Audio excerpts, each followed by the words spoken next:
안중자의 예배 성령으로 어버이 주일 오전 예배를 드리겠습니다.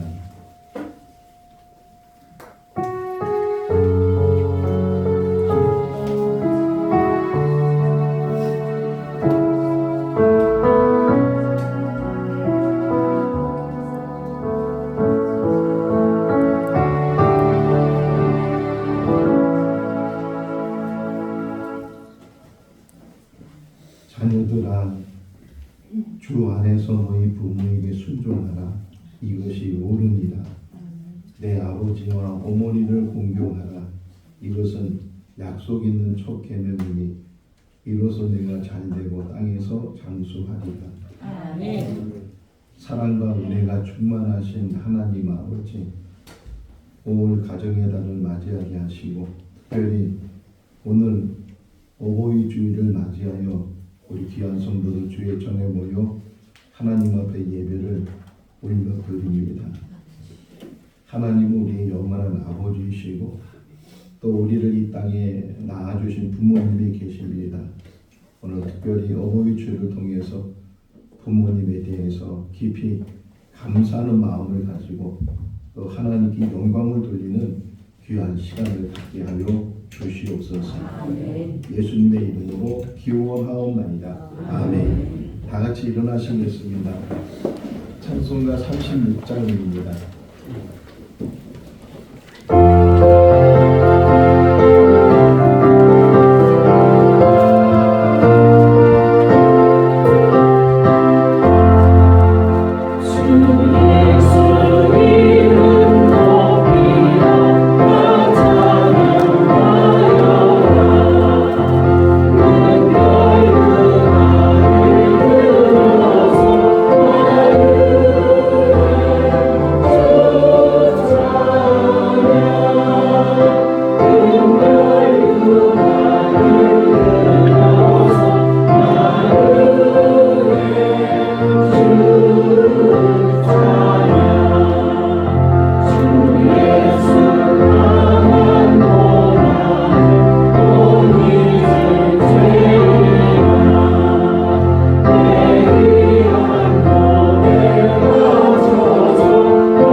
한 주간을 뒤돌아보면서 참여하는 시간을 갖겠습니다.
사랑의 하나님 아버지, 우리 각자에게 주어진 한 번의 인생 속에서 바르게 살기를 원하고 참 그리스도의 삶을 살기를 원하지만 우리의 삶을 뒤돌아보면 늘 부족하고 연약한 모습 속에서 때로는 넘어지고 때로는 실수와 더불어서 하나님 앞에 잘못한 일들이 너무나도 많습니다. 한 주간의 삶을 뒤돌아봐도 마음과 말과 행동에 있어서 바르지 못했던 우리의 모습이 보입니다. 오늘 이 시간 십자가 밑에 그 모든 것들을 다시금 내려놓기를 원합니다. 주님의 보혈로 씻어주시고 새로워지게 하여 주시옵소서. 또 주님 앞에 가까이 나가는 우리 모두가 되게 하여 주시기를 간절히 바라옵고 우리를 구원하신 예수님의 이름으로 기도하옵나이다. 아멘. 사도신경으로 신앙을 고백합니다. 나는 전능하신 아버지 하나님 천지의 창조주를 믿습니다. 나는 그의 유일하신 아들 우리 주 예수 그리스도를 믿습니다. 그는 성령으로 잉태되어 동정녀 마리아에게서 나시고 본디오 빌라도에게 고난을 받아 십자가에 못 박혀 죽으시고 장사된 지 사흘 만에 죽은 자 가운데서 다시 살아나셨으며 하늘에 오르시어 전능하신 아버지 하나님 우편에 앉아 계시다가 거기로부터 살아있는 자와 죽은 자를 심판하러 오십니다. 나는 성령을 믿으며 거룩한 공교회와 성도의 교제와 죄를 용서받는 것과 몸의 부활과 영생을 믿습니다. 아멘. 자리에 앉으시겠습니다. 찬송가 450장입니다.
기도하시겠습니다.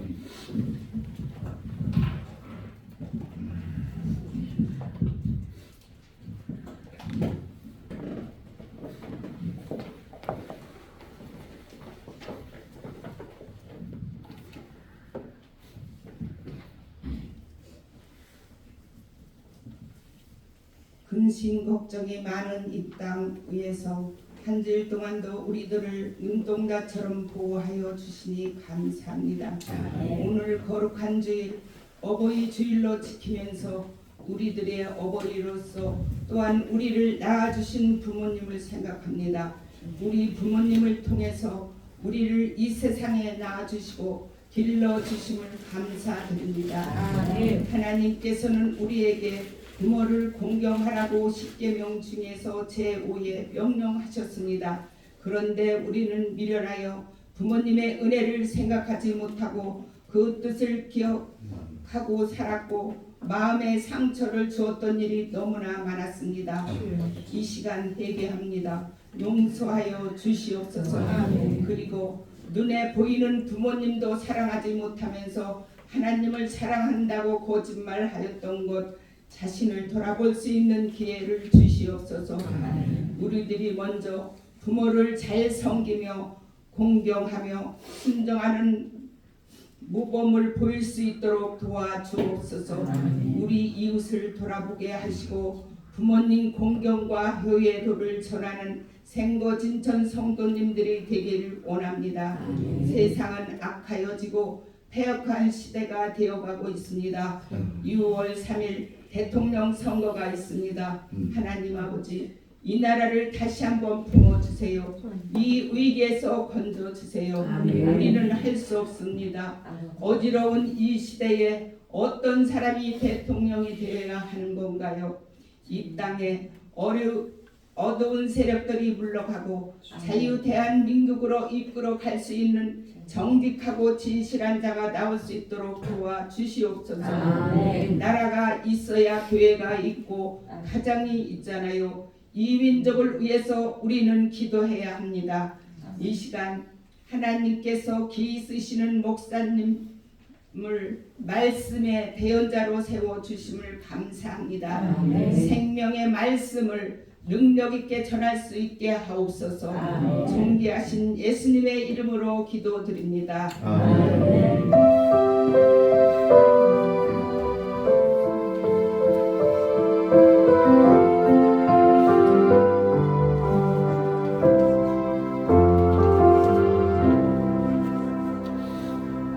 오늘 우리에게 주신 하나님의 말씀은 다니엘서 6장 10절에서 18절 말씀입니다. 구약성경 1242쪽 다니엘 6장 10절에서 18절 말씀 우리 한 절씩 교독하겠습니다. 다니엘이 이 조서에 왕의 도장이 찍힌 것을 알고도 자기 집에 돌아가서는 윗방에 올라가 예루살렘으로 향한 창문을 열고 전에 하던 대로 하루 3번씩 무릎을 꿇고 기도하며 그의 하나님께 감사하였더라.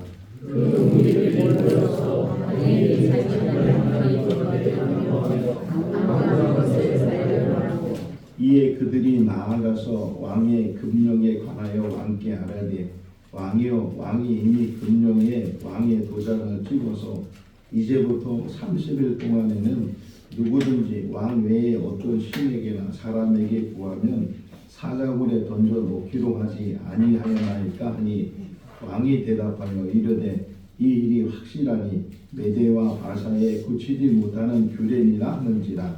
그들이 왕 앞에서 말하되 왕이여 사로잡혀 온 유다 자손 중에 다니엘이 왕과 왕의 도장이 찍힌 금령을 존중하지 아니하고 하루 3번씩 기도하나이다 하니 왕이 이 말을 듣고 그로 말미암아 심히 근심하여 다니엘을 구원하려고 마음을 쓰며 그를 건져내려고 힘을 다하여다가 해가 질 때에 이르렀더라. 그 무리들이 또 모여 왕에게로 나아와서 왕께 말하되 왕이여 메대와 바사의 규례를 아시거니와 왕께서 세우신 금령과 법도를 지키지 못할 것이나이다. 이에 왕이 명령하며 다니엘을 끌어다가 사자굴에 던져 놓는지라. 왕이 다니엘에게 이르되 내가 항상 섬기는 너의 하나님이 너를 구원하시리라 하니라. 이에 그들을 그 어기를 막음에 왕이 그의 도장과 귀족들의 도장으로 봉하였으니 이는 다니엘에 대한 조치를 고치지 못하게 하려 함이더라. 같이요. 왕이 궁에 올라가서는 밤이 새도록 음식하고 그 앞에 오락을 그치고 잠자리를 마다하니라. 아멘. 존경인 찬양대가 하나님께 찬양을 드리겠습니다.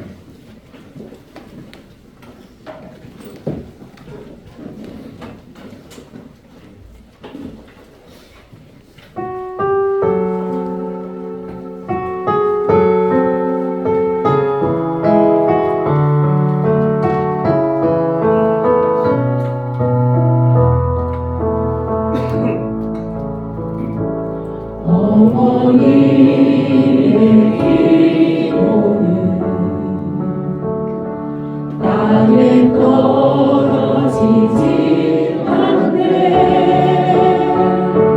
어머니의 기도는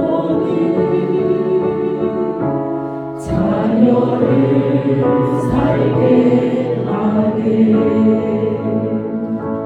어머니의 기도는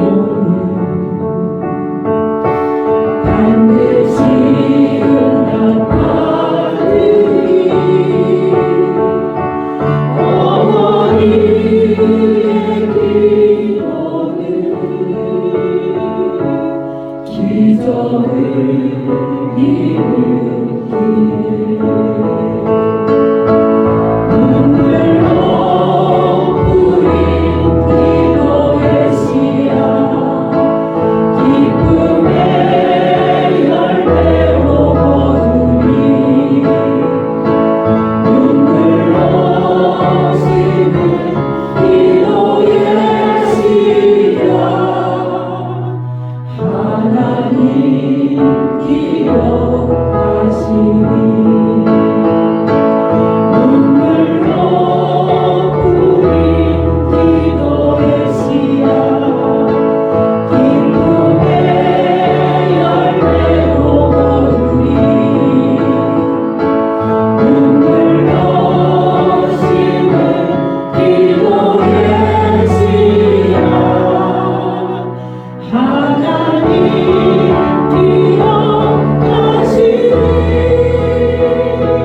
자녀의 삶의 열매 맺으니 시들지 않는 꽃 피우니. 환경을 넘어 역사하리라. 하나님 열매 주시니. 어머니의 기도는 땅에 떨어지지 않네. 어머니의 기도는 자녀를 살게 하네. 기적을 일으키네.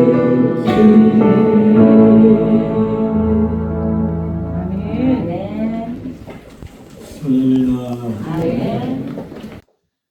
우리 오늘 이문 집사님이 같이 나와서 예배를 드리는데 원래 청주에 살고 계시고 또 우리 사랑교회 출석하시고 계시는데 진천에 살고 있는 분을 우리 교회로 전도하기 위해서 오늘 모시고 같이 예배에 나왔습니다. 우리 예배 마치고 나서 식사 시간에 좋은 교제를 나눌 수 있기를 바랍니다. 오늘 어버이 주일을 맞이해서 우리가 예배를 드리고 특별히 우리 김모희 목사님 기도한 것처럼 우리가 이 땅에 존재하는 것은 부모님이 계시기 때문에 그 부모님을 통해서 하나님께서 우리를 이 땅에 보내신 줄로 믿습니다. 오늘 특별히 어머니 또는 아버지에 대한 그 효도하는 마음을 가질 뿐만 아니라 이게 1년에 한 번만 하는 그러한 연례 행사가 아니고 365일 매일같이 어버이 날이 되고 어버이 주일이 돼서 부모님에 대해서 공경하는 그런 우리들이 될 수 있기를 바랍니다. 며칠 전에 영화 한 편을 봤는데 그 영화 제목이 답정이라는 다큐 영화였어요. 주인공 자체가 이제 영상에 나오고 그 이름이 임지호. 여러분에게 어제 보내드린 어머니 시를 쓴 사람이기도 하고 요리사예요. 요리사인데 그 임지호 이 셰프는 어머니가 3명이에요. 그러니까 자기를 낳은 어머니는 어느 한의사의 첩으로 이렇게 해서 자기를 낳았는데 그 생모가 자기를 한 3살 정도까지 키워주다가 무슨 연고인지 모르지만 자기를 그 친아버지 집으로 보내서 그때부터는 그 친아버지 집에서 이제 성장을 하게 됐는데 들은 얘기로는 그 생모가 자기를 맡기고 돌아가다가 교통사고가 나서 세상을 떠났다. 뭐 그런 이야기를 들었지만 그게 사실인지는 잘 모르는 상황에서 어쨌든 조금 더 커가면서 이제 자기가 지금 자기를 키워주는 어머니가 친어머니가 아닌 것을 알게 되면서 또 많이 이제 방황하고 또 그러면서 11살쯤 때에 이제 집을 나가기 시작을 해요. 가출을 번번이 이제 가출을 하게 되는 그러니까 생모를 찾겠다고 집을 나가는 일들이 아주 많았고 근데 나중에 그 친아버지에게는 딸이 넷이 있었어요. 그러니까 누나죠. 배다른 누나 넷이 있었는데 나중에 그 누나 한 사람에게 들은 얘기가 그 누나가 자기 어머니한테 일 때 아니 지우는 낳은 자식도 아닌데 왜 그렇게 애를 타게 하고 그렇게 신경을 쓰냐고 그러니까 그 자기를 길러준 어머니가 하는 말이 낳아서 자식이 아니고 마음으로 낳아도 자식이라고 지호는 내 아들이라고 그러면서 그렇게 애타게 그 아들에 대해서 늘 연민을 갖고 그렇게 키워줬다는 거예요. 나중에 이제 그것이 마음에 새겨지게 되고 적어도 1년에 몇 번씩은 그 자기를 키워준 어머니 산소를 찾아가서 이제 절을 하기도 하고 그러네. 그가 이제 그렇게 많이 방탕 생활을 하면서 나가면서 생활하면서 뭐 이제 먹고 살아야 되니까 중국집에 가서 일을 하고 또는 한식집에 가서 여러 식당에 가서 일을 하다 보니까 자연스럽게 요리에 대해서 눈을 뜨게 되고 특별히 재능이 있어서 뭐 유엔에도 초청을 받고 여러 나라에서 외국에서 오히려 더 알아주는 그런 요리사가 됐는데 한 곳에 정착하지 못하고 계속 떠돌아다녀요. 어머니에 대한 그리움 이것을 가지고 떠돌아다니고 다니다가 길에서 만나는 어른을 보면 어머니를 만나는 것처럼 그런 반가움을 갖게 되고 그래서 자기가 요리를 할 수 있으니까 요리를 해서 대접을 하기도 하고 그러다가 지리산 어느 자락에 김순규라는 할머니를 만나게 돼서 세 번째 어머니로 그러니까 자기를 낳아준 어머니, 키워준 어머니, 또 일명 길에서 만난 어머니. 그래서 한 10년 정도 그 김순규 할머니를 어머니로 모시면서 돌아가실 때까지 자주는 찾아뵙지 못하지만 그냥 시간 나는 대로 그 지리산 자락까지 가서 며칠 요리를 해드리는 거예요. 자기가 할 수 있는 게 요리니까 또 그분만 요리하는 것이 아니고 동네 어르신들을 다 이렇게 모셔다가 요리를 해서 대접을 하고 이제 그랬던 요리사예요. 임지호라는 그 제목이 뭐라 그랬어요? 밥정. 한번 꼭 우리 성도님들도 기회가 되면 보면 참 좋겠다. 잔잔히 흘러가는 내용 속에서 어머니에 대한 그리움, 부모님이 생모가 자기를 낳아준 것밖에는 뭐가 있겠어요? 그럼에도 불구하고 자기를 낳아준 어머니에 대한 그리움을 그 그리움을 정말 이게 이기지 못하니까 자꾸만 방황하게 되고 나가서 그 생모를 만나겠다고 어디 사는지 살고 있는지 모르는데도 그런 마음을 이제 가지고 안타까운 것은 한 4년 전에 심장마비로 그 임지호 셰프가 세상을 떠났어요. 그 나이가 65세 정도가 됐는데 그가 이제 보여준 이야기 속에서 낳아준 어머니나 키워준 어머니나 길에서 만난 어머니가 다 어머니인데 정말 부모에게 어떻게 효도하는 것을 이제 느끼게 하는데 그게 뭐냐면 같이 밥 먹는 거예요. 같이. 뭐 용돈을 드리고 좋은 옷을 입혀드리고 그런 것도 물론 효도의 한 부분이겠지만 정말 진정한 효도는 같이 있어주고 같이 식사하고 나이가 들수록 입맛이 없어지게 되고 뭐 찾는 음식도 없지만 그럼에도 불구하고 같이 그냥 김치 하나만 놓고서도 같이 밥을 나누시 가족을 다른 말로 뭐라 그래요? 식구라 그래 식구. 같이 먹는 사람들이 한 상에 둘러앉아서 같이 있는 그러니까 어버이 주일을 맞이해서 혹이나 부모님이 살아 계시다면 우리가 오늘이 아니더라도 좀 같이 식사할 수 있는 그런 시간들을 갖고 그것이 한 번 그냥 행사로 끝나는 것이 아니고 시간이 나는 대로 같이 밥을 먹고 같이 손을 잡고 같이 이야기를 하고 그것이 부모에 대해서 효를 행하는 일이다. 부모와 자식 간의 관계 속에서 시간이 서로 엇갈려요. 그러니까 자녀들이 어릴 때는 부모가 바빠요. 아버지가 바빠서 돈 버는데 바쁘고 가정을 지키는데 바쁘다 보니까 아이들 시간을 맞추지 못해. 근데 세월이 흘러서 이제 아이들이 장성하게 되면 부모들은 시간이 나고 부모들 언제든지 만날 수 있는데도 불구하고 이제는 자녀들이 바빠요. 가정을 이제 자기들이 또 지켜야 되고 자기에게 또 자녀들이 있고 그러다 보니까 그러니까 서로 시간이 안 맞다 보니까 평생 부모와 자녀의 관계임에도 불구하고 서로 같이 하는 시간들을 갖지 못하게 된다 하는 것을 생각해 보면서 살아생전에 부모님과 자식이 같이 있다는 것 이것만 하나만 가지고도 이것이 큰 행복이 되는 것이고 할 수만 있다면 자주 만나는 것이 그것이 자식된 도리라고 오늘 말씀은 우리에게 전해주고 있어요. 오늘은 어떻게 효도를 해야 되는지 자식의 도리가 뭔지 하는 것이 아니고 반대예요. 부모의 도리에 대해서 부모 다음이 무엇인가 하는 것을 같이 생각을 해 보려고 해요.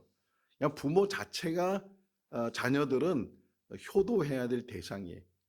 그러니까 부모님이 아무것도 안 해주고 그냥 자기를 낳아준 것만 그거 하나만 가지고도 평생 부모님으로 공경하고 효를 행해야 되는 게 자식의 도리인데 그거를 물론 받는 것이 부모이지만 정말 그것을 받을 수 있는 부모의 자격이 우리에게 있는가? 부모다움이 있는가? 부모로서의 도리를 우리가 잘 감당하고 있는가 하는 것들을 오늘 생각해 보려고 해요. 많은 부모들이 자식을 어떻게 교육해야 되는지를 어떻게 양육해야 되는지를 관심을 갖고 있죠.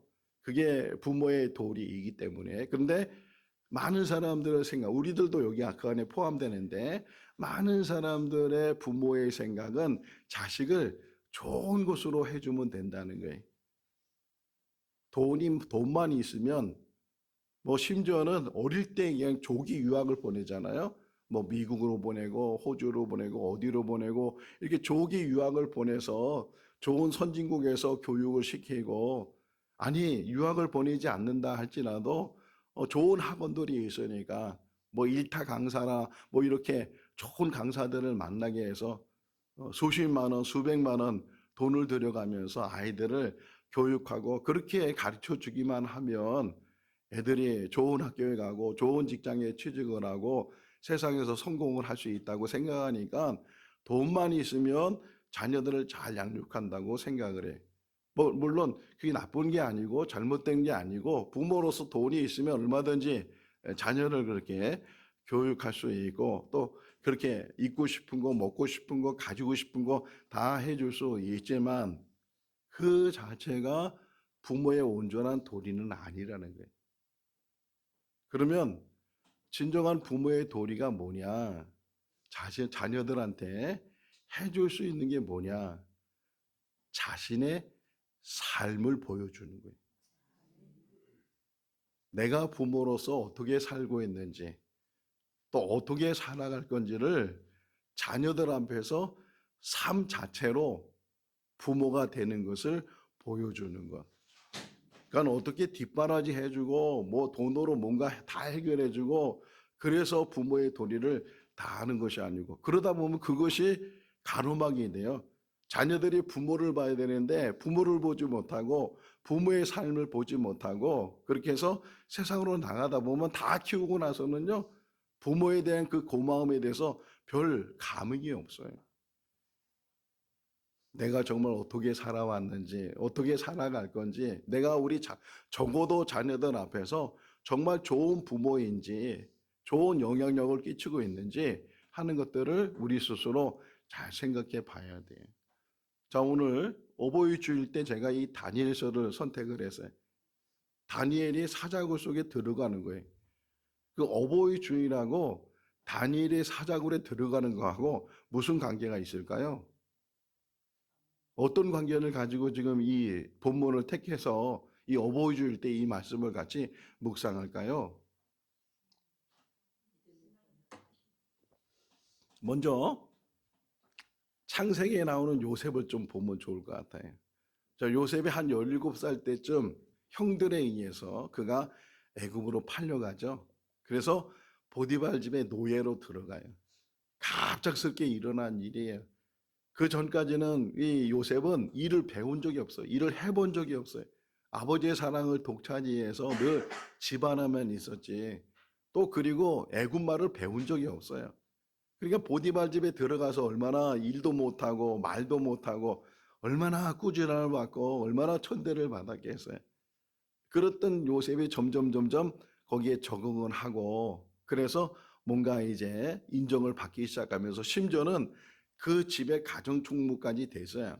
이제 좀 살만한데 그런데 또 이 보디발의 아내의 문제 때문에 누명을 쓰고 감옥으로 갇혀지게 되죠. 근데 이 감옥으로 간 것이 오히려 바로왕을 만날 수 있는 계기가 되고 나중에는 바로왕을 만나서 그가 꿈을 꿨는데 그 꿈을 해몽을 해줘요. 자, 그래서 그 바로왕의 꿈을 해몽하는 것으로 인해서 그 요셉이 애굽의 총리가 돼요. 창세기 41장 45절 말씀에 보게 되면 총리가 되면서 제일 먼저 한 게 뭐냐? 바로가 그 요셉을 장가를 보내. 그 나라 제사장의 딸 아스낫을 아내로 주게 되고 그래서 졸지에 이거 애굽 나라의 총리가 될 뿐만 아니라 이제는 가정을 갖게 되는 거예요. 아내가 있고 그리고 이제 므낫세 에브라임이라는 두 아들을 낳게 되고 가장이 되고 남편이 되고 아버지가 돼. 자, 다니엘을 다시 생각해 보면 다니엘이 요셉처럼 10대에 나라가 망해요. 나라가 망해서 졸지에 그 이스라엘에서부터 저 먼 바벨론까지 포로로 끌려가요. 요셉과 비슷하게 저 멀리 포로로 끌려가서 그래서 그 바벨론에서 이제 포로 생활이죠. 포로 생활을 하게 되는데 그나마 그 나라 왕의 정책이 그 포로로 끌려온 사람들 중에서 좀 똑똑한 아이들은 특별 교육을 시켜서 나라의 어떤 일을 맡기도록 하라고 그렇게 해서 뽑힌 사람이 다니엘이었고 그 후에는 그 왕이 꿈을 꿨는데 무슨 꿈을 꿨는지 그 꿈의 뜻이 뭔지 이것을 해결할 사람을 찾았는데 아무도 해결하지 못했을 때 바로 다니엘이 왕이 이런 꿈을 꾸고 그 꿈의 내용은 이렇습니다라고 이야기를 해줘서 그 왕이 다니엘 앞에서 절을 해요. 그리고서 높은 관직을 주고 오늘 우리가 6장을 읽었는데 6장 2절에 보게 되면 그 나라가 너무 크니까 총리가 3명씩이나 있었는데 그 3명 중에 한 사람이 다니엘이었다. 요셉이 애굽으로 끌려가서 결국은 애굽의 총리가 된 것처럼 다니엘이 바벨론으로 끌려갔지만 그 바벨론 결국은 뭐가 됐다고요? 총리가 됐다. 그러면 질문이에요. 다니엘이 결혼했을까요? 안 했을까요? 요셉 이야기를 한 이유가 뭐예요? 그렇죠? 뭐 성경에는 써 있지 않지만 그런 높은 관직에 올라가면서 분명히 여자를 만나게 해줬을 테고 여자를 만났을 것이고 또 여자를 만나게 되면 자녀를 낳게 될 것이고 뭐 성경에는 결혼했다 자녀를 누굴 낳았다 써 있지 않기 때문에 우리가 추측을 할 수 있는데 이 요셉의 이야기를 통해서 조금 추론을 해보면 분명히 다니엘도 가정을 가졌을 것이다. 독신으로 살지 않고 높은 관직에서 많은 사람들이 또 자기 딸을 추천할 것이고 그래서 어쨌든 다시 말하면 지금 이 사자굴 사건 속에서 배경을 보게 되면 다니엘이 독신으로 혼자 있는 것이 아니고 어느 정도 가정을 이룬 그런 상황에서 뭐 몇 년 동안 결혼 생활했는지 가정 생활했는지 잘 모르지만 어쨌든 그 가정을 이뤘다면 아내가 있을 테고 자녀들이 있을 테고 가족이 있을 텐데 지금 그 상황 속에서 자기의 해야 될 일이 있잖아요. 남편으로서 아버지로서 해야 될 일이 제일 중요한 게 뭐냐면 가정을 지키는 거라고요. 어떤 상황에서든지 가정에 어려움 당하지 않도록 환난이 일어나지 않도록 그것을 지키는 사람이 아버지고 남편이고 다니엘이란 말이에요. 그럼에도 불구하고 다니엘은 사자굴 속에 들어가게 된다. 지금 이 이야기를 우리가 하려고 하는 거예요. 7절 말씀에 보면 10절부터 읽었잖아요. 또 12절에도 나오지만 7절 말씀에 보게 되면 이 칙령을 만든 이유는 다니엘을 사자굴 속에 집어넣으려고 악한 자들이 괴력을 세워서 왕에게 이렇게 하면 좋겠다고 얘기한 건데, 그 중에 하나 이야기가 뭐냐면 30일 동안 이런 얘기가 나와요. 30일 동안 왕 외에 어떤 다른 시인이나 다른 사람에게 청탁하거나 절을 하거나 이러면 다 그 사람들은 모조리 사자굴에 빠뜨립시다. 왕에게 다 얘기하라고 하니까 왕이 들을 때 얼마나 기분이 좋겠어요. 다 나한테 구하라고 나를 인정하는 것이고, 그러니까 도장을 찍었단 말이에요. 근데 그 10절을 보시면 그 조서의 내용을 알면서도, 모르는 게 아니고 알면서도, 그러면서도 다니엘은 아내가 있을 것이고 자녀가 있을 거고 가정이 있을 것이고 혼자 몸이 아닌데, 그런데 그가 습관처럼 매일 하는 일처럼 예루살렘 향해서 문을 열어놓고 3번씩이나 하루에 3번씩 기도했다. 이걸 매일 그 악한 사람들이 보니까 분명히 다니엘이 그렇게 할 수도 있을 것이다, 그렇게 생각해서 그런 칙령을 만들고, 아니나 다를까 다니엘이 자기가 그렇게 왕의 말을 거역하게 되면 사자굴 속에 들어갈 수 있다는 그런 것을 알면서도 그가 기도했다는 거예요. 앞에 뭐가 있었다고? 며칠 동안? 30일 동안만. 30일 동안. 이게 또 하나의 힌트예요. 우리나라 말에 그런 말이 있잖아요. 소나기는 피하라는 거예요. 소나기는 계속 비가 오는 게 아니고 잠깐 오기 때문에. 근데 어떤 사람은 그냥 그 비를 맞고 가잖아요. 그러면 멍청하다고 얘기하잖아요. 지금 하나님을 섬기는 건 좋지만 30일만 참으면, 30일만 그걸 안 하면 가정에 풍란이 일어나지 않고 죽지도 않을 것이고 그런 상황이란 말이에요. 그럼에도 불구하고 다니엘은 그것을 어겨가면서 30일이 뭐예요? 하루도 그렇게 안 하면 안 된다는 생각을 해서 그가 창문을 열어놓고, 숨어서 하는 것도 아니에요. 창문을 열어놓고 그것을 사람들이 볼 정도로, 그리고 자기가 하나님을 섬기는 그 섬김의 모습으로 보여줬다는 거예요. 그것 때문에 결국은 다니엘이 사자굴 속에 들어가게 됐다. 질문이에요. 사자굴에 들어가게 된 다니엘이 자기가 사자굴에 들어가면 안 죽을 거다 하고서 그렇게 했을까요? 안 했을까요? 나는 안 죽어. 절대로 안 죽어. 내가 사자굴에 들어가도 분명히 안 죽을 거야. 그리고서 예루살렘에서 3번씩이나 기도하는 게 아니라고 생각이 있대요. 죽을 수도 있지만, 아니 죽어도, 그리고서 기도한 거란 말이에요. 그 이야기와 비슷한 게 다니엘서 3장에 나오는 거예요. 그 큰 신상을 만들어 놓고 그 앞에다 절을 하라고, 절을 하지 않는 사람은 풀물불에 집어넣겠다고. 그것도 이 다니엘의 세 친구를 겨냥해서 만든 법이었어요. 그러니까 다른 사람들은 죽을까봐 그 신상 앞에 절을 하고 그러는데 이 다니엘의 세 친구는 절을 하지 않는 거예요. 그게 빌미가 돼서 느부갓네살 왕에게 끌려갔어요. 이 세 사람이. 이들이 절을 하지 않고 있습니다. 그러니까 이 느부갓네살 왕이 화가 나기도 하고, 그래서 회유를 시키려고 지금이라도 절을 하면 니들이 이제까지 안 한 것을 다 무마시켜주고 이 절한 것으로 다 용서해 줄 테니까 절을 해라. 그렇게 이 다니엘의 세 친구에게 얘기하니까 이 사드락과 메삭과 아벳느고가 하는 얘기가, 아닙니다. 우리는 하나님의 다른 어떤 우상을 섬길 수가 없습니다. 절할 수가 없습니다. 너 그러면 풀무불에 들어갈 거야. 그래도 우리는 절할 수가 없습니다. 혹이나 하나님이 우리를 풀무불에 빠진다 할지라도 구해 주실 수도 있고, 더 중요한 말은 그리 아니하실지라도, 이게 믿음이거든요. 그리 아니하실지라도 우리는 절할 수 없습니다. 너무 화가 난 이 느부갓네살 왕이 사람들의 명예에서 풀무불을 7배나 더 뜨겁게 하라는 거예요. 심지어는 그 세 사람을 데리고 풀무불에 빠뜨리려고 했던 사람이 다 죽었다는 거예요. 그래서 집어넣었다. 그러면 정말 그 풀무불에 이 다니엘의 사자굴에 들어가서 살았어요. 이 세 친구가 풀무불에 들어가 살았어요. 그 살한 것에 의해서 이들이 이렇게 용감하게 행동을 할 수 있었을까? 아니라고 생각이 돼요. 자, 영역이 달라요, 영역이. 우리가 해야 될 영역이 있고, 그리고 하나님이 하시는 영역이 있어요. 우리가 하는 영역은 죽음까지도 두려워하지 않는 영역이에요. 왜? 믿음을 지킨다는 것, 믿음대로 산다는 것, 그것 때문에 손해를 보거나 그것 때문에 혹이나 죽음을 당한다 할지라도 기독교를 가리켜서 순교의 역사라 그래. 2000년의 기독교가 막 전해지면서 다 피 흘림이 있었어요. 우리나라에도 기독교가 들어오면서 그 많은 순교자들이 있었는데 순교의 역사예요.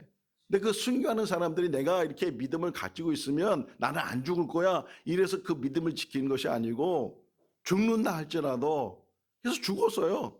그 믿음 하나 지킨다고 죽었어요. 그러니까 죽는 데까지가 우리가 할 수 있는 일인데 어떤 상황에서도 오직 하나님을 신뢰하고 의지할 수 있는 그 믿음, 그게 다니엘의 믿음이었고 세 친구의 믿음이었고 우리의 믿음이 돼야 된다. 예수님은 누구셔요? 예수님은 하나님이시면서 사람이죠. 그래서 성자 하나님 이렇게 표현하는데, 근데 그 하나님이 사람에서 이 땅에 오셨을 때 이 땅에 사시는 동안은 적어도 사람이었어요. 사람의 삶을 살았어요. 그리고 그분이 이 땅에 오셔서 가장 마지막 순간에 하신 일이 뭐냐? 십자가에서 죽는 거예요. 자, 그때 다시 한번 생각해 봐요. 똑같이 다니엘이나 세 친구나 순교자들이나 다 똑같이 생각해 보는데, 내가 죽어도, 이 십자가에서 죽어도 다시 살 거야. 그래서 십자가에 죽은 것이 아니고 오직 예수 그리스도는 내가 믿음을 지키고 하나님께서 순종하고 하나님께 복종해서 내가 십자가에 죽는다, 그까지가 예수님의 사명이었고 예수님의 모습이었어요. 사도행전 2장 32절 말씀에 보면 베드로가 사람들 앞에 설교하면서 이렇게 설교를 해요. 이 예수를 하나님이 살리셨도다. 이 일에 우리가 증인이다. 그러니까 예수님은 죽음까지예요. 그래서 맨 마지막 십자가에서 뭐라 그래요? 아버지, 내 영혼을 아버지 손에 부탁하나이다. 거기까지가 예수님의 삶의 모습이었고 그까지가 사명이었어요. 그 후에 살리시는 것은, 그 후에 사자굴 해서 살려주는 것은, 그 후에 풀무불에서 그 세 친구를 살려주는 것은 하나님의 영역이다. 인천에 가면 주안이라는 곳이 있어요. 그 주안에 가면 주안 장로교회가 있어요. 아주 큰 교회예요. 근데 지금 그 주안 장로교회 담임 목사님이 주승중 목사님이셔요. 그분은 예배 설교학 교수여서 장로의 신학대학에서 교수로 있다가 이제 일반 목회자로 청빙을 받아서 그 주안 장로교회에서 목회를 하고 계셔요. 근데 그분을 설명할 때 하나 꼭 따라가는 게 뭐냐? 그분은 주기철 목사님의 손자다. 뭐 자기가 자랑하는 건 아니지만 항상 그분에게 따라가는 게 뭐냐면 주기철 목사님의 손자. 그럼 주기철 목사님이 누구예요? 순교하신 분이에요? 일정시대 때 그 평양 산정교회 목회하시다가 신사참배 반대하면서 이제 옥고를 치르고 결국은 이제 거기서 죽음을 맞이했어요. 근데 그가 그 감옥에 갇힐 때의 가정을 보면 부모님이 살아계셨어요. 또 자녀들이 5남 1녀 6자녀들이 있었어요. 아내가 있었고, 물론 두 번째 아니었지만 아내가 있었고. 그런데 그가 감옥에 갇혀서 결국은 순교를 하게 돼요. 자식의 아들의 도리도 하지 못했고 남편의 도리도 하지도 못했고 아버지의 도리도 제대로 하지 못하고 그냥 그 믿음 하나 지키는 것 때문에 그분이 거기서 순교했는데, 그 자녀들, 이 주승종 목사님은 넷째 아들 주광의 차남이 다 족보를 다 확인해 보니까 어쨌든 그렇게 자기가 주기철 목사님의 손자라는 그 사실 하나만 가지고도 그분에게는 자부심이 있는 거예요. 우리나라 이렇게 매국노화의 대명사가 누구예요? 이름이 딱 나오잖아요. 그분의 자녀들, 자손들이 지금 살고 있다고요. 가끔 뉴스를 들어보면 그 손자들이 손녀들이 그분의 땅을 다시금 찾겠다고 나라를 상대로 해서 법정 이제 투쟁을 하고 있다는 그런 뉴스를 접하는 것처럼, 그런데 어느 누구도 우리 할아버지가 그 사람이다 이야기하는 사람이 있어요, 없어요? 숨기잖아요. 재물 준 거는 그 찾으려고 하지만 그 재물 때문에 그렇지, 재물이 아니고서는요, 자기가 그 사람의 아들인 것, 딸인 것, 손자라는 것, 손녀라는 것, 이게 부끄러운 거예요. 어떤 사람은 자기 조상이 정말 자랑스러운 조상이 있고 부끄러운 조상이 있다는 거예요. 그게 뭐예요? 부모의 삶, 본인의 삶, 이 삶을 통해서 자녀에게 남겨주는 유산이 된다는 거예요. 3년 전에 만든 영화 중에, 제가 영화 얘기를 많이 하죠. 그거 다 보는 건 아니에요. 설교 준비하다 보니까 자료를 찾아서 얘기하는 건데, 영웅이란 영화가 있었고 얼마 전에 하얼빈이라는 영화가 있었어요. 공통적인 것은 안중근 의사에 대한 이야기. 그런데 그 안중근 의사 이야기 속에서 영웅이란 이야기는 뮤지컬로 해요. 노래를 많이 하면서 그 영화를 만들었는데, 그때 안중근 이 사람이 집에서부터 나오는 이 장면이 있어요.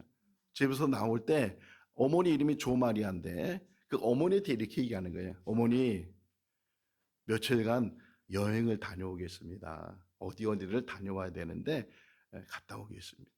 또 아내한테도, 또 자녀들, 어린 자녀들이 있었는데 그렇게 이야기를 하고서 이제 헤어지는 장면이 나와요. 집 밖에 나와서 길에서 그 안중근이 자기 노모, 또 이제 아내, 그리고 자녀들을 향해서 이제 마지막 인사를.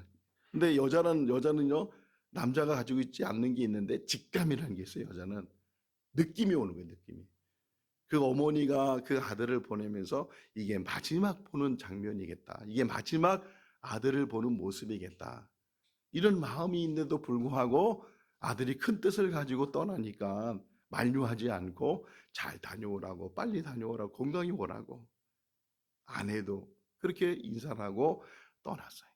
그리고 나서 이제 그 하얼빈에서 이토 히로부미를 이제 총살을 하고 거기서 죽게 되는 그런 모습을 봐요. 지금 우리나라에 오디션이 많죠. 노래 오디션도 있고 뭐 무용 뭐 여러 오디션 있는데, 어느 오디션에 한 중국 아이가, 10대 아이인데 중국 아이가 와서 그 오디션에 참여를 했어요. 이름이 이첸인데 그 이첸이 자기소개를 하는 거예요. 자기소개하면서 나는 안중근 의사의 후손이다. 다 놀라는 거예요. 아니, 중국 사람인데 어떻게 안중근 의사의 후손이냐. 그래서 족보를 설명을 하는데, 족보가 어떻게 되냐면 자기 외할머니가, 외가 쪽으로 이제 흘러요. 이씨니까 자기 외할머니가 안씨인데 그 외할머니의 할아버지가, 그러니까 외할머니 할아버지가 안명근, 이름이 안중근하고는 상관없어. 안명근이었어요. 할아버지라는 거예요. 근데 그 안명근이 누구냐? 안중근 의사의 사촌 동생이야. 친동생도 아니고 사촌 동생이야. 그러니까 족보로 올라가면 얼마나 복잡한 족보인지 모르지만 어쨌든 이첸이라는 사람이 한국에 와서 자랑스럽게 얘기하는 게, 나는 안중근 의사의 후손입니다. 부모가 어떻게 사느냐가 얼마나 중요한가. 자식은 어떤 상황에서도 부모님에게 효도하는 건 당연한 일이지만 정말로 효도를 받을 수 있고 정말 자녀에게 인정받을 수 있는 건 내 삶이에요. 뭐 큰 대업을 이루고 뭐 나라를 하나 뭐 살리고 그런 게 아니고, 작은 모습 속에서도 진실되게 사는 것, 정직하게 사는 것, 믿음으로 사는 것, 믿음 때문에 죽는다 할지라도 그 믿음을 지키는 것, 그것이 부모가 살아가는 모습이 돼야 되고, 그런 삶을 통해서 지금은 우리 자녀들이 이해하지 못, 왜 우리는 돈도 없고 우리는 가난하게 살고 배우지도 못하고 가지지도 못하고 그렇게 사느냐고 혹이나 원망을 드릴지라도, 그것이 후회는 너무 자랑스럽다고, 우리 아버지가 자랑스럽고 우리 어머니가 자랑스럽고 우리 할머니 할아버지가 자랑스럽다고 자랑할 수 있는 그런 부모가 되는 우리의 삶이 될 수 있기를 주님의 이름으로 축원합니다. 기도하겠습니다. 사랑이 많으신 하나님 아버지, 우리를 낳아주신 부모님이 계십니다. 생존하신 분도 있지만 또 세상을 떠나신 분도 계십니다.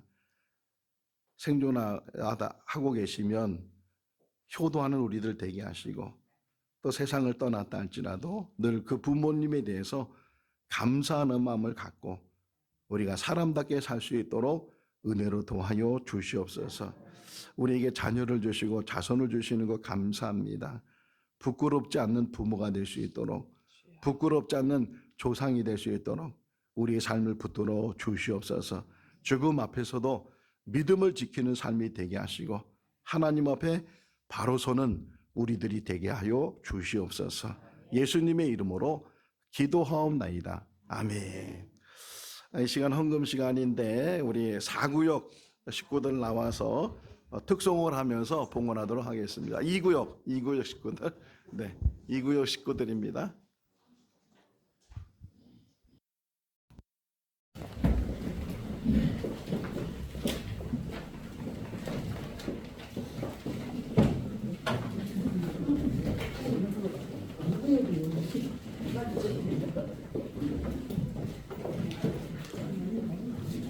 이구역 나오세요. 네. 안성길 집사님 나오세요.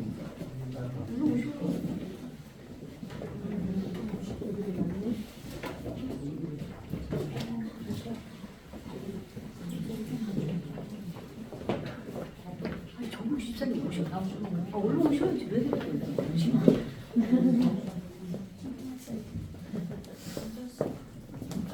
찬송가는 438장인데 3절은 같이 하도록 하겠습니다. 1, 2절은 우리 이구역이, 3절은 우리 전체가 같이 찬양할 438장.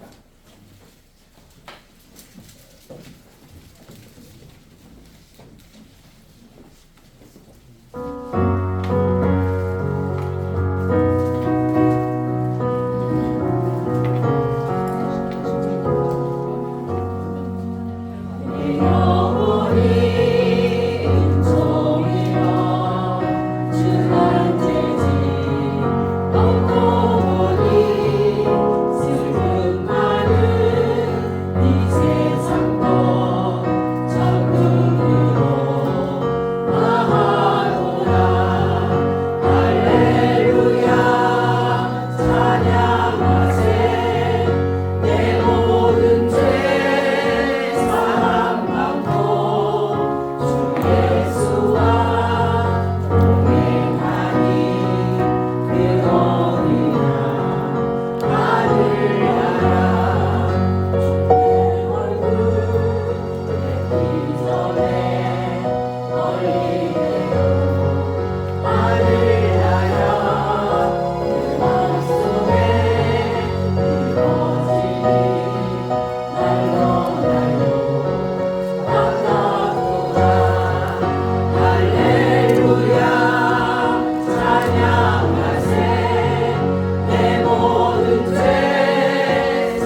기도하겠습니다. 사랑이 많으신 하나님 아버지, 어버이 주일을 맞이해서 저희들 예배드리게 하시고 또 하나님 앞에 나올 때 귀한 예물로 봉헌할 수 있도록 은혜 베풀어 주신 것 감사합니다. 하나님의 손을 구별하여 드린 그 손길마다 복되게 하시고 하나님 흡양하여 주시옵소서. 이 땅에 산 날 동안도 부족함이 없게 해주시고 손을 대서 수고하는 모든 것들이 형통케 하여 주시옵소서. 특별히 이 구역에서 찬양을 하나님 앞에 올려드렸습니다. 단합되는 구역이 되게 하시고 봉되는 구역이 되게 하시고 다른 모든 구역들도 동일한 은혜로 도와여 주시옵소서. 구역마다 축복해 주시기를 간절히 바라옵고 예수 그리스도 이름으로 기도하옵나이다. 아멘. 서로 경례.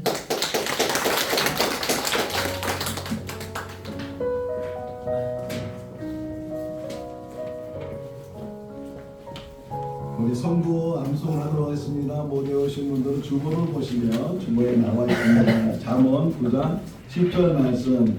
여호와를 경외하는 것이 지혜의 근본이요 여호와를 아는 것이 명철입니다. 아멘. 거룩하신 이를 아는 것이. 그다음에 다음 주는 잠언 16장 9절인데 한번 좀 보시면서 한 주간 외우시고 우리 손행자 권사님 하나 뽑아주세요. 뽑았어요? 그분 유명자 집사님. 막 저도 깜빡깜빡해요. 네? 김보영 권사님 안 하셨어요? 하셨죠? 안 했어요? 했어요, 김보영 권사님.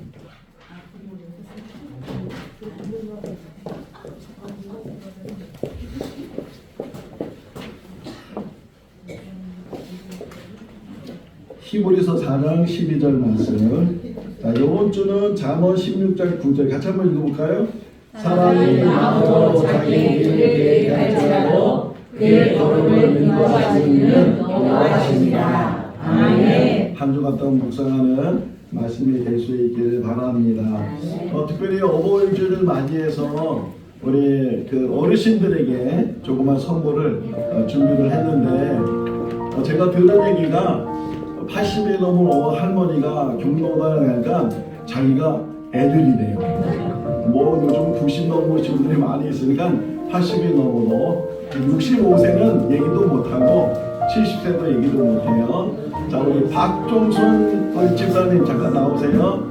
박종순 집사님, 오하자 권사님 잠깐 나오시고 이경문 집사님 잠깐 나오세요. 네. 우리 세 분. 그 나머지는 다 어리신 분들이에요.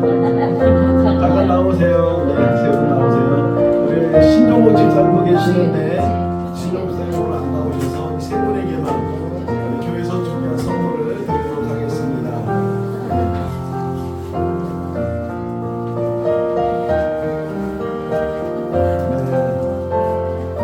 교회에서 꽃다발 준비했고 또 조그만 선물 하나씩 또 개인적으로 준비한 분들도 계셔요. 개인적으로 하나씩.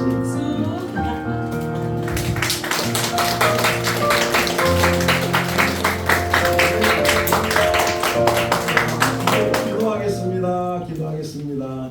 사랑이 많으신 하나님 아버지, 우리 교회 사랑으로 함께 해주심을 감사합니다. 특별히 어버이 주일을 맞이해서 우리 80 넘으신 어르신들 이렇게 모실 수 있도록 은혜 베풀어 주신 것 감사합니다. 또 우리 백만인 권사님 계시지만 또 요양원에 계셔서 이 자리에 함께하지 못했습니다. 우리 백만인 권사님에게도 동일한 은혜를 베풀어 주시고 우리 어르신들 앞으로의 삶 속에서 건강을 지켜주시고 하나님 부르시는 그날까지 믿음으로 승리해 나가는 복된 삶이 되게 하여 주시옵소서. 어르신들이 기도하는 것마다 응답되게 하시고 자녀들 자손들이 잘 되는 복으로 더하여 주시옵소서. 오늘 성령으로 충만케 하여 주시기를 간절히 바라오고 예수님의 이름으로 축복하며 기도하옵나이다. 아멘. 우리 한번 다시 한번 감사합니다. 안녕하세요. 네, 감사합니다. 다 어르신이죠, 뭐. 예. 또 뭐 준비된 게 있나요?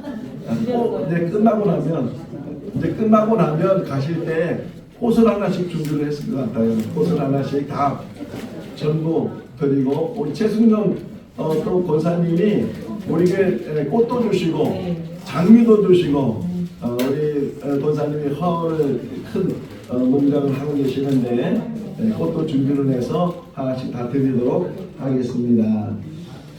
우리 점심 먹고 나서 거리전도 버스킹 많은 분들이 함께하고 있는데 잘할 수 있도록 또 함께 기도해 주시고, 또 유린장 원사님 뭐 선물을 준비했어요?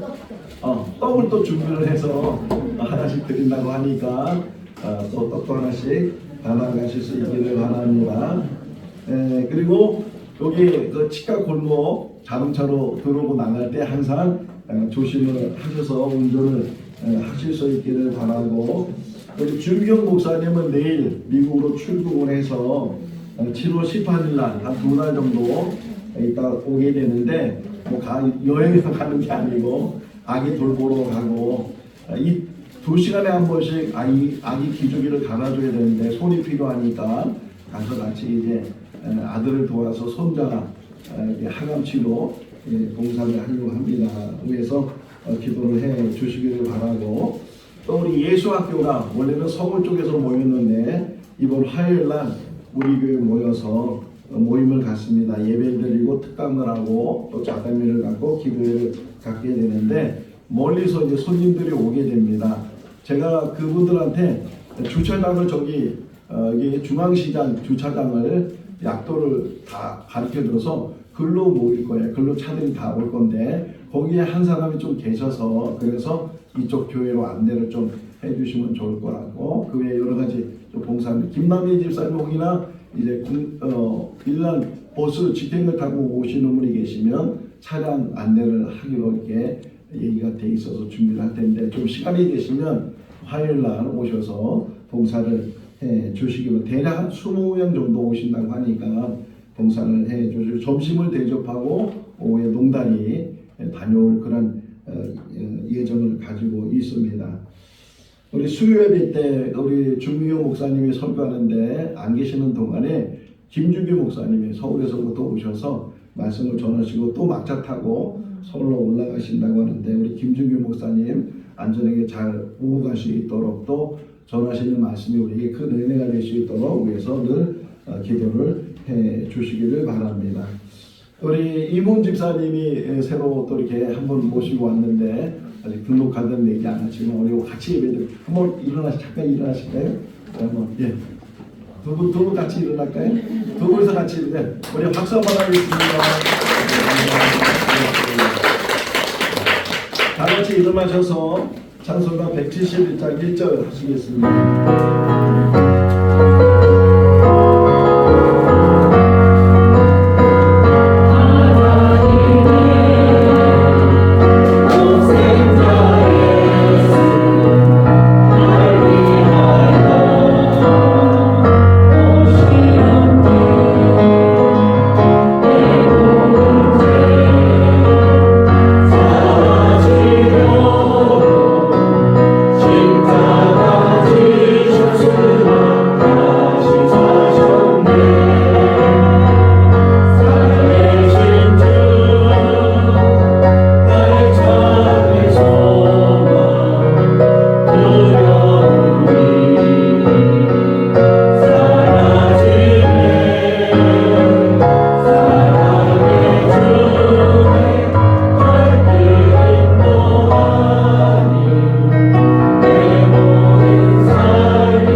신종옥 집사님과 신윤미 집사님을 3구역에서 2구역으로 옮기게 서로 상의가 됐다고 합니다.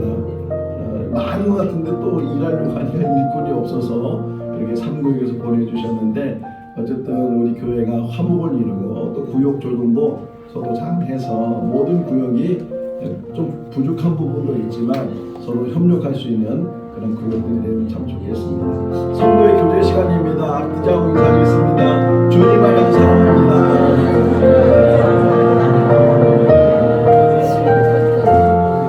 다시 한번 인사하겠습니다. 참된 부모의 모습으로 삽시다.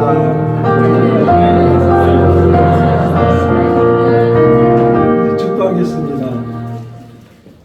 지금은 우리 주 예수 그리스도의 크신 은혜와 하나님 아버지의 무한하신 사랑하심과 성령님의 교통하시고 교제하시고 충만하시고 내주하심이 참 부모의 모습으로 살아가기로 결단하고 다짐하는 우리 모든 성도들 삶 가운데 가정과 자녀와 일터 가운데 또 연세 많으신 어르신들의 삶 가운데 영원토록 함께 하시기를 축원하옵나이다.